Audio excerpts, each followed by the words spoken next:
Good day. This is Miss Fleming. I don't know if it's morning or afternoon where you are, but today's lesson is 10.9 piecewise functions.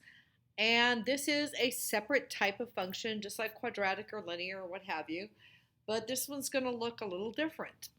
If you look through this, what we have is a definition. Piecewise functions are a single function that is made up of more than one subfunction. Each function has its very own restricted domain. So let's take a look at my example and see if this can make sense. I have a single function here. It is f of x. All of the rules of functions apply, and we're going to do a test to make sure it's a function in a minute. It has three subfunctions, 1, 2, and 3. And each one of those subfunctions has its very own domain. So for this function, the only thing I can put in for x, input values, are numbers that are going to be less than 2. We're going to see why it's got a 2 there in a minute. This one will only take a 2 and nothing else, which is interesting, and you're going to see. And this one is a linear function. It will only take values from 2 up into and including 6. All right, so first of all, can we tell if it is really a function? And the answer is yes, because I have the tables here in a minute, and we can check to see if each input has one output. But even easier than that, if I look here, let's get the pen going so I can do this. If I look here at the graph, and this is the graph over here, okay, this is x squared, which I've got a parabola up until there. It stops because it doesn't have any inputs that are greater than 2. And this one is right here. It is the linear. Okay, but look right here at this piece. The quadratic stopped at 2, but we had a boundary point here, and that's why we have an open circle, because less than, without the or equal to sign, says this is an open circle. This one's also an open circle because it doesn't say or equal to. So that started at just after 2, but we have this boundary point there. So if I did a vertical line test, remember VLT, if I draw a vertical line through here where it looks like I'm going to have 3 points, the only point that is actually part of this graph that is on this vertical line is this one. It's the only one that's filled in. So it is a function. It passes the vertical line test.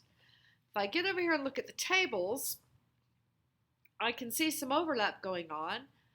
But if I look at this function, which is subfunction 1, goes up to 2, but it is not equal to 2.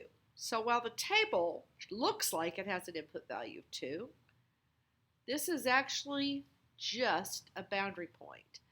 A boundary point says this function needs to stop right here, but it does not include this amount. So it has an open circle.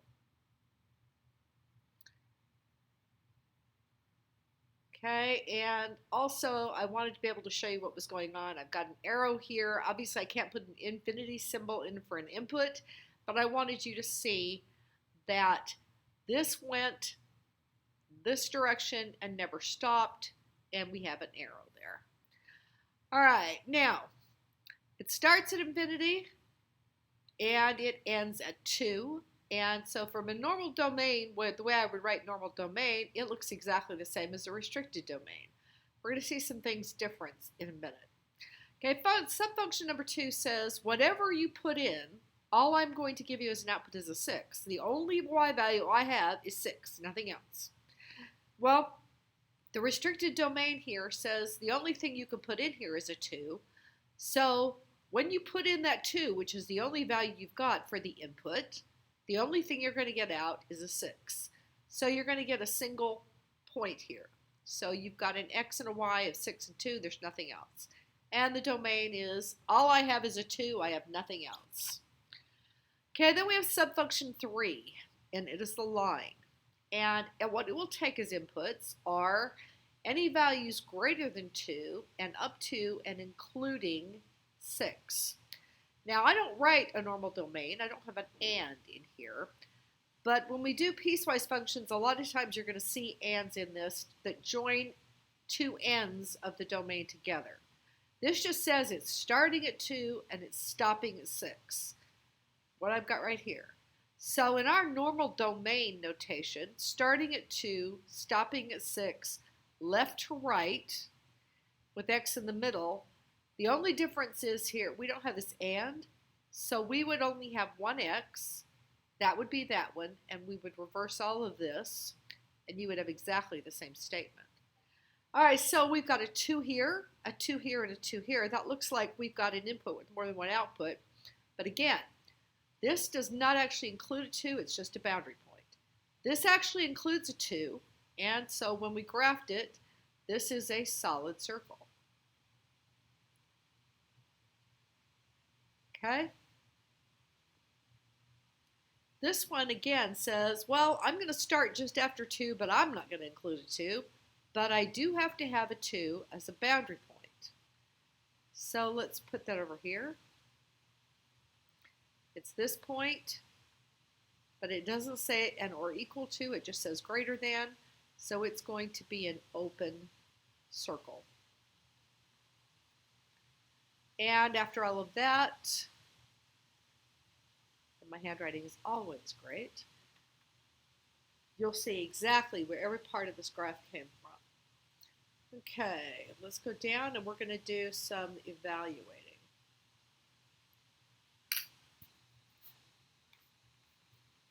Oh, wait a minute, we have one more part. So how do I find the overall domain and range for the entire function? Well, we do it exactly like we did. If I start here on the left and I move right, I'm going to find my x values. And up here I've got infinity. Let's go back to having a working pen. All right, right here I've got infinity. And I've got this graph for x's is going all the way to 6. Ignore all this. All right, started at infinity. From left to right, it went here to 6. So it stopped here. X is in the middle. We went from left to right, so these are always less thans. This is a solid circle, so it's a less than or equal to. I can't keep the infinity. I cross that out. So for overall, my domain is x is less than or equal to 6. Okay, my range starts down here. The lowest y value I have is 0. Ignore all this. So I start at 0. I've got a y in the middle, and I know these are going to be less thans. We'll come back and figure out what else they are. Keep going up here. I want to stop here, but that's not my start. My stop is right here at infinity. So I will put that infinity in. I don't care about this part. Let's look at this. That's a solid line. It's the same as a solid circle. So that is a less than or equal to. I've got to put the y in front, so I'm going to turn around the entire thing, and it says that my y's are greater than or equal to 0. And if you look at it, all of my y's are up here. They're all positive. These are negative y's, so it makes perfect sense. My y's are all greater than or equal to 0. Okay, let's erase this.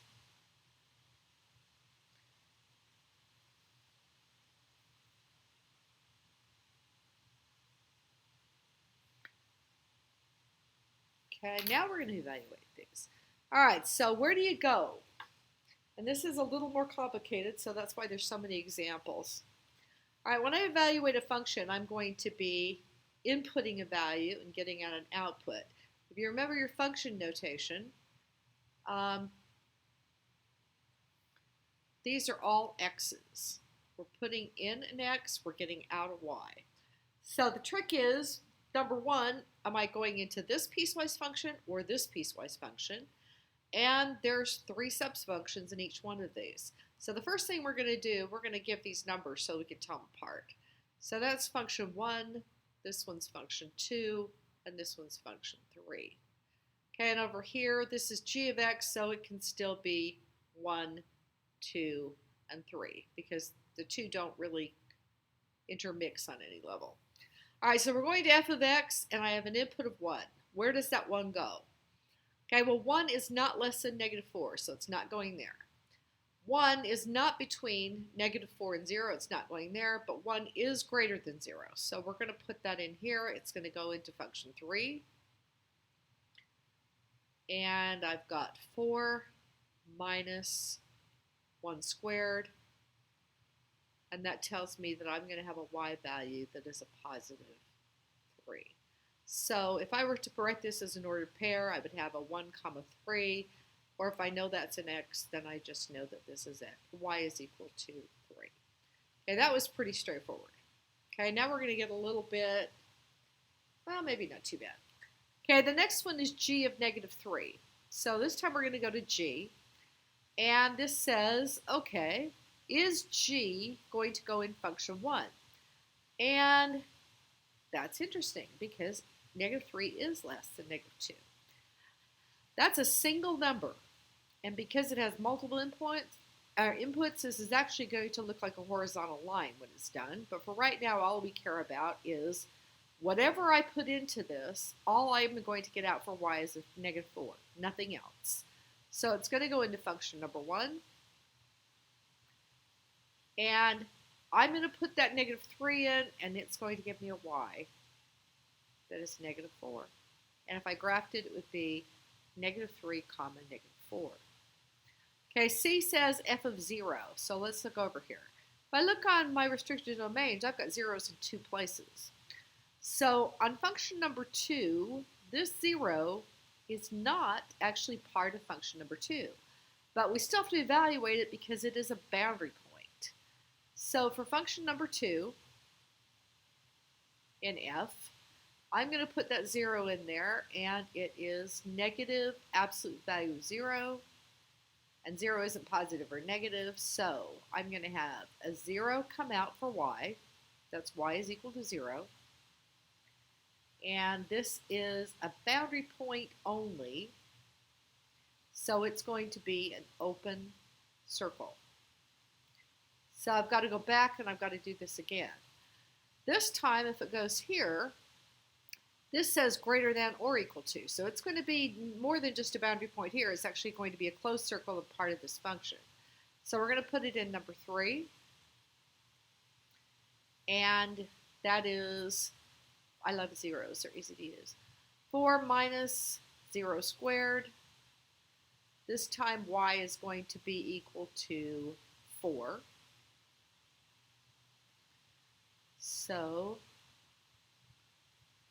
this time it is a closed circle, and it would graph that way, and it would still be a function because the line would pass through both of these. Okay, g of -2. So it's just nothing like repetition. All right, here's g. -2 is here, and -2 is here. Okay, we are going to get a closed circle here. It's more than just a boundary point. It actually belongs to this one. So for number 1, remember, regardless of what I put in here, all I can get out is a -4. So this time I'm going to get a part of my horizontal line that says if x is -2, then y is -4. And this time it's a closed circle because it's less than or equal to. Okay, then I'm going to take that -2, and it's also going to go in here. This time it's going to be an open circle, but I still have to evaluate it. So into function number 2, I've got -2 minus 2. That's going to give me a -4. Again, this one's going to be an open, that one's a closed, so it's still a function. And so for this one, y is equal to -4. And this one is a boundary point only, and it is an open circle. Okay, this time I've got a -2 again. I'm going back to f. All right, where would I find a -2 in f? Okay, well, -2, x is less than -4. It's not going to go in there. This says I've got between -4 and 0, and -2 is going to fall into that one. So we're going to do function number 2. Function number 2 is negative absolute value of -2. Okay, and since anything that comes out of here is going to be positive, and then we're going to have this negative out here, that's going to give me a y of -2, and because this is included within that, it's going to be, it's not, it's going to be part of a line. It's not even, we can go ahead and say that it's going to be closed, but it's actually going to be part of a line. And let's go back to G, and this time we have a 2, and it appears twice, so we're going to have to evaluate it twice. For the second function, it is not less than or equal to. For the second function, that 2 is just a boundary point. So function number 2, I'm going to input the 2. I've got 2 minus 2, which is equal to 0. So this one gives me a y is equal to 0, and this one is just a boundary point, so it's an open circle.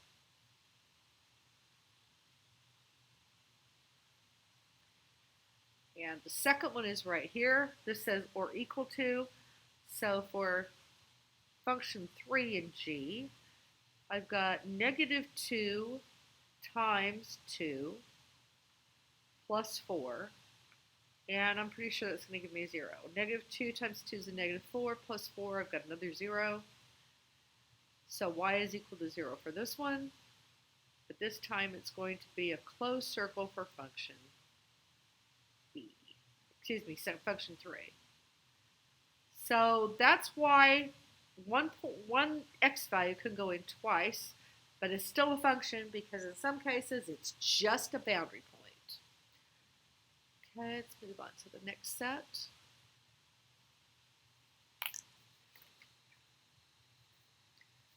And what are we doing here? We're going to write the equations given the graph. Always a popular choice. And let's clear this out.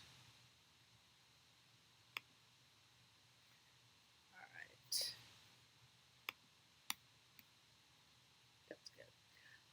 All right, I've got a piecewise function, and it contains 3 lines. And 2 of them are linear functions. One of them is just a plain old horizontal line. It's still a function because it passes a vertical line test. All right, we're going to go from left to right because that's going to help us keep our domain straight. Remember, we're going to have to deal with that restricted domain. So, function number 1 from left to right is this horizontal line. Horizontal lines are y is equal to whatever the value of y is. So our value of y here is -4. So I'm only going to have an output of -4, and that's going to happen from infinity to -2. So I can't use that infinity symbol. If I write that up here, I've got infinity, and I've got x in the middle, and I've got less than, and I actually have a closed circle here, so it's less than or equal to -2. Get rid of that. So my x's are less than or equal to -2. And if you can write that without doing all this above here, that's just fine. There's no problem with that. All right, now this time I actually have a linear function, and I can see that I've got a y-intercept of -1.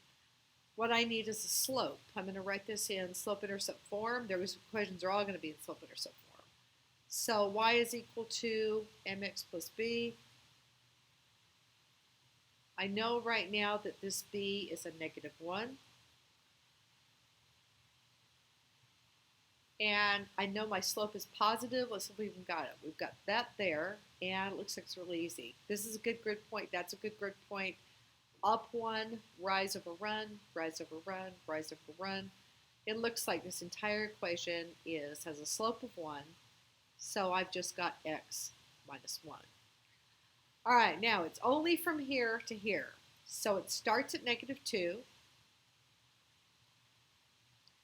and it ends at 1. And I've got an x in the middle.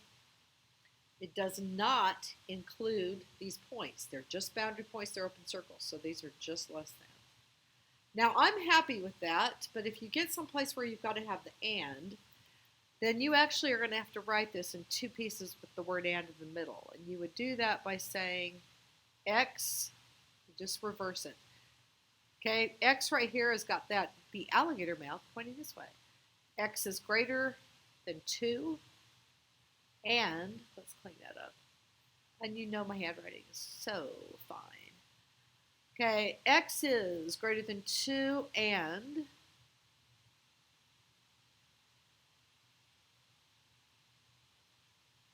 x is less than 1. There's my -2, there's my 1. All right, I've got one more left, and I do not have a y-intercept on this one, but I'm going to see if I can figure it out. There's a couple of ways I can do that. But it looks like I've got a decent slope triangle. Remember, we're doing rise over run. So I can go down 2 over 1, down 2 over 1, down 2 over 1. So I've got a -2x. And if I can go down 2 over 1, down 2 over 1, I can go up 2 over 1, and my y-intercept is going to be right there. So this is +4. All right, the domain is going to start at 1. And let's put it down here in case we've got to play with it. And it's going to go to infinity.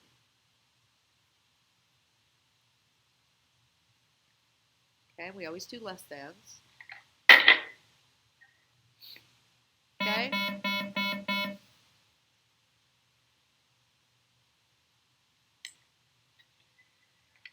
This is what lunch sounds like. Sorry, maybe they've gone away. All right, nope, they haven't.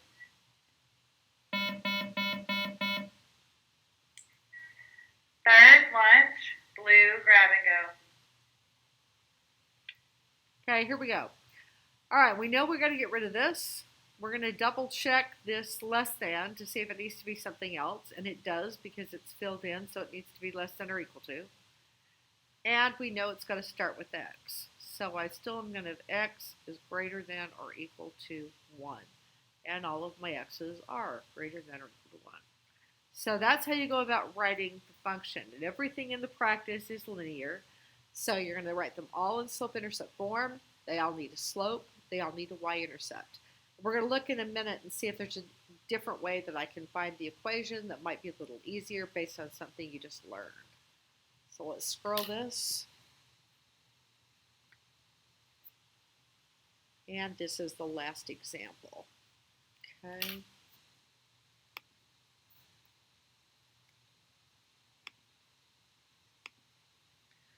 All right, so word problems. Yay.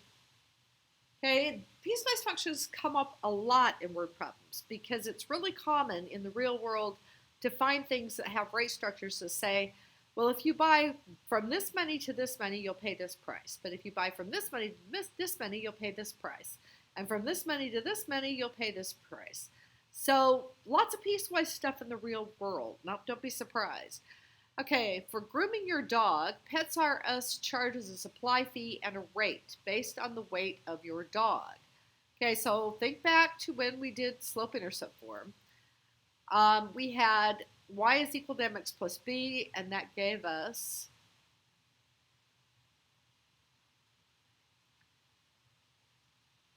a rate of change and initial value. Okay, so I pay the initial value once, and the rate of change I pay over and over again. So what do you think the supply fee is? I think I'm going to pay the supply fee once. I think it's going to be an initial value. And the rate is going to be my rate of change. And what we're going to see is because it's a piecewise function, I'm going to have 3 different rates of change and 3 different supply fees. Each one is going to have its very own. All right, according to this, our variables are the charges C for each pound are shown in the table. So let's label the axes so we don't get lost. So we're going to put in pounds, and we're going to get out charges. And you know how well I write sideways on this. And we're going to assume, since it didn't tell us otherwise, that our charges are in dollars instead of euros or yen. All right, so from left to right, this is my very first function, okay? I am going to take a real shot here. I have a scale that's by tens here, and this scale is by twos. Yep, 2, 4, 6, 8. I'm going to take a shot here and say that right here I've got 25, and I think I'm pretty confident about that, so I'm going to use it.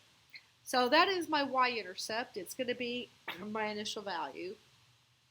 So my supply fee, at least for this first set, is going to be 25.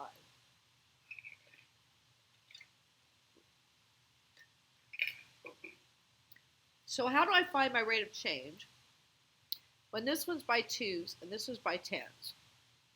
Okay, we're going to pick up a trick that we just barely learned when we did linear regression. Okay, we're going to do a couple of tables for these. So for this graph, or this line, let's put a table here. And that's really ugly, and I don't even think it's usable. Ooh, what like that?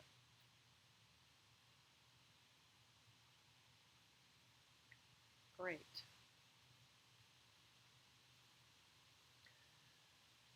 Okay. Well, I can't close that now. Maybe I can. Nope, can't do it. Okay. Back to the pen.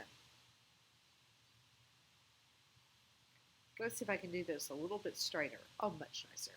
All right, this one is 1 and 25. And this one is, let's see, that's got to be 10. And again, if I assume that was 25, I'm going to assume that was 35. 10 and 35. All right, now I could go back to chapter 2 and I could go, okay, well, this is by tens. I could go back and subtract backwards and divide by 10 and see if I could come up with the y, or I already have the y-intercept. Oh, I said that's 0 and 25. I need a rate of change. Sorry, wrong discussion. All right, I could use the slope formula. I could say y sub 2 minus y sub 1 over x sub 2 minus x sub 1. And that would give me a slope really fast, and that's all I really need. Or I could use my new calculator's trick, where I could go to stat edit, and on L1 I would put my x values of 0 and 10, and on L2 I would put my y values of 25 and 35, and then I'd go back and do stat calc 4, and I would let the calculator give me this equation. And either one of those would work great for the state test. It might be safer to go the calculator run, but I'll leave it up to you how confident you feel. The slope formula is certainly easy enough. But if you do that correctly, what you're going to find is that the slope is actually 1. Doesn't look like it from there, but that's what it is. So I've got x plus 25. So for every pound of dog, I'm going to get charged $1 plus $25 in supply fee. Now let's find our restricted domain. Okay, so again, this is x values. So we started at 0, and we're just going to write this in regular good domain. Let's see what this, oh, she put the ands in. We might want to do that. I'm trying to make sure that you guys, when you get into the practice, that you're consistent with the person. She's got both. We'll go with both. All right, so I've got an x. It's a domain. X is input, and I do include the 0, so that's why it's less than or equal to, but I am not going to include the next one. The next one's a boundary point, and that's 8, that's 12, so this is 10. So again, I could write this as x is greater than or equal to 0, and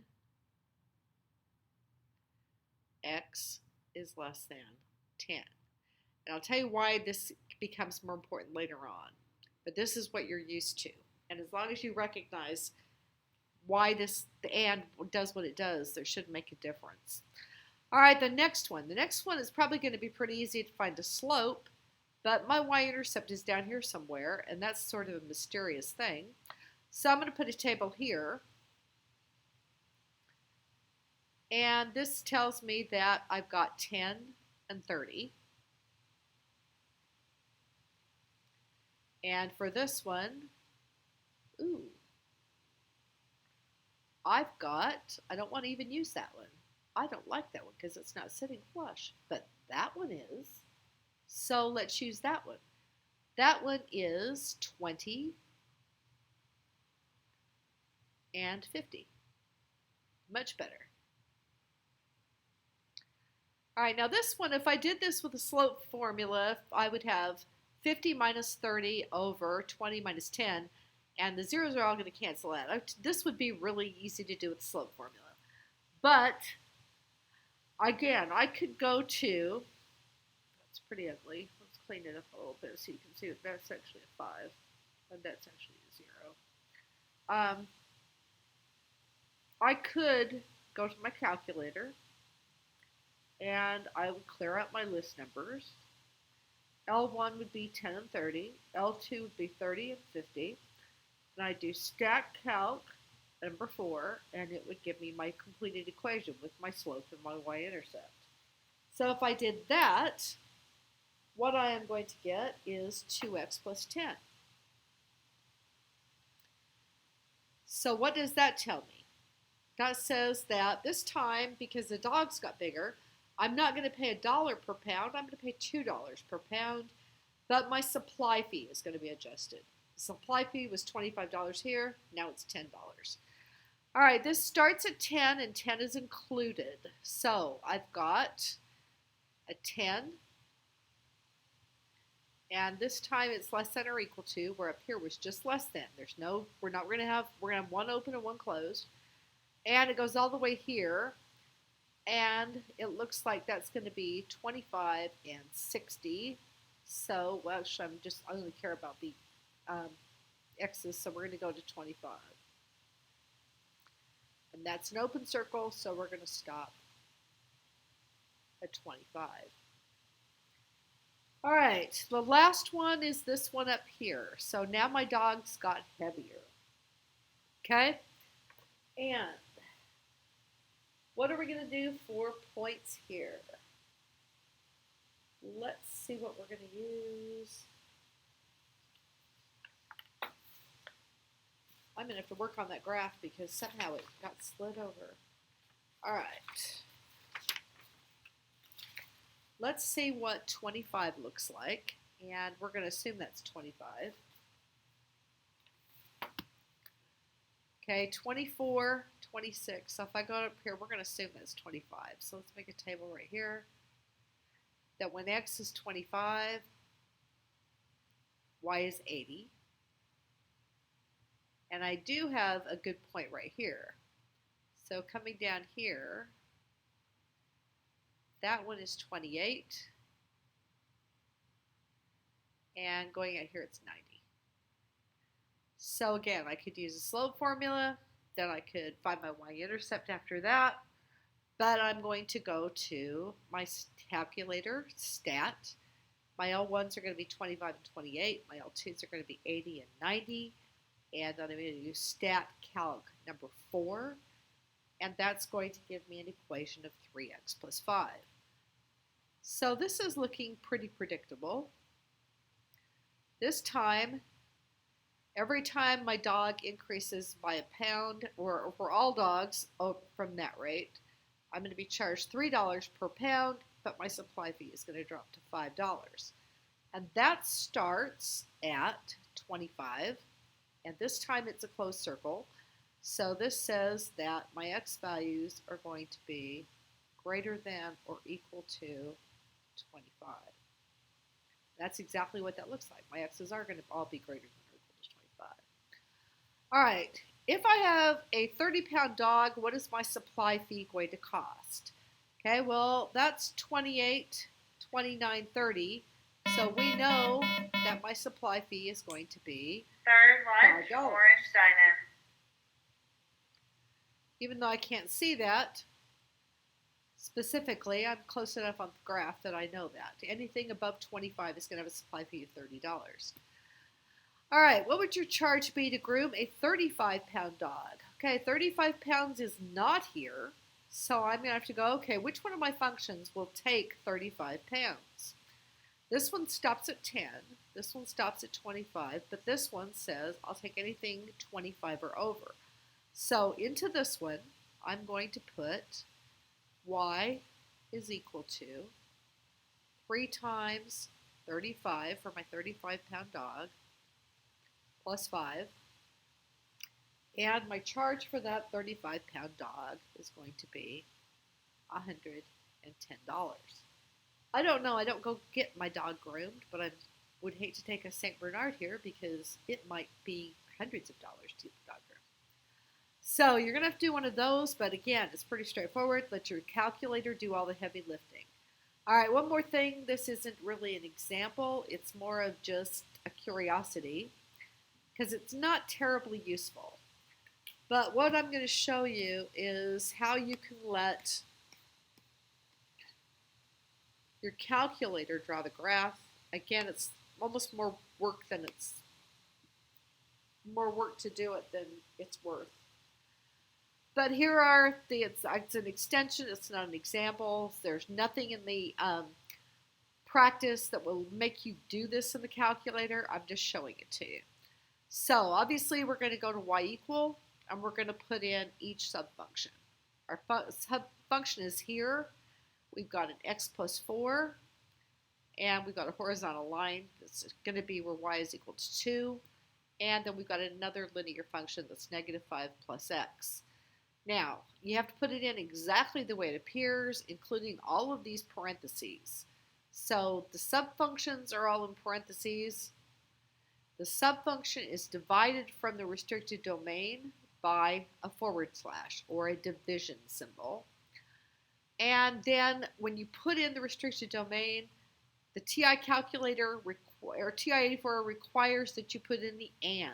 You have to put it in that way. It won't take it any other way. So this says x is less than 1. Where do I find those less thans? And again, this is all in parentheses, just like that's in parentheses, divided by the forward slash. All right, this is where all of the inequality symbols are. If you press the second key and then press math, you're going to get all of the inequality symbols. So you've got less than or equal to, greater than, and greater than or equal to. There's also an equal and an unequal to. Okay, so next one, the entire function says I'm going to be a horizontal line at y is equal to 2, regardless of what you put in. So my restricted domain with parentheses is x is greater than or equal to 1 and x is less than 4. Where do I find and? Because if I've divided inequalities, I've got to have an and. And you don't sit and type it in. Same thing, second math, but you're going to go key over one space and highlight the word logic. And the very first selection is the word and. So that's where you're going to get that. All right, once you've entered everything in perfectly, double check everything because you're going to get frustrated because you'll get errors if you don't. Then you're going to press graph. Okay, so there's a line, and that happens to be my first one where x plus 4, because you can see there's my y-intercept, and it's got a slope of 1 over 1. There is the horizontal line where y is equal to 2. And here's the second one that I don't have the y-intercept because it's not part of the domain. So it starts there because it only is the restricted domain says all my x values must be greater than or equal to 4. So I'm not going to see the y-intercept. Now you'll notice there are no circles, open, closed, or anything else. That's up to you. You have to figure out what they are. So the calculator does not draw in the open or closed circles. Which subfunction has a closed circle at 4? Okay, let's look up here. This has a less than 4. This has a less than or equal to 4. So this one is the one with the closed circle at 4. So I'm going to draw that in, and it's right there. Okay? That means that this 4 is an open circle. So you can see it would pass the vertical line test because the 4 only belongs to that one. Which subfunction has an open circle at f of 1? Okay, there's ones in both of these. This one does not have the or equal to, so this one is the open circle. And this one is going to be the closed circle. So I'm going to draw an open circle here and a closed circle there. Okay, so let's fill in the blanks. This one was the closed circle was negative 5 plus x. Which subfunction has an open circle at f of 1? It's x plus 4. All right, so let's take a brief tour of what you're going to be doing for the practice. You do not have to draw any graphs. I took all of those out. Okay.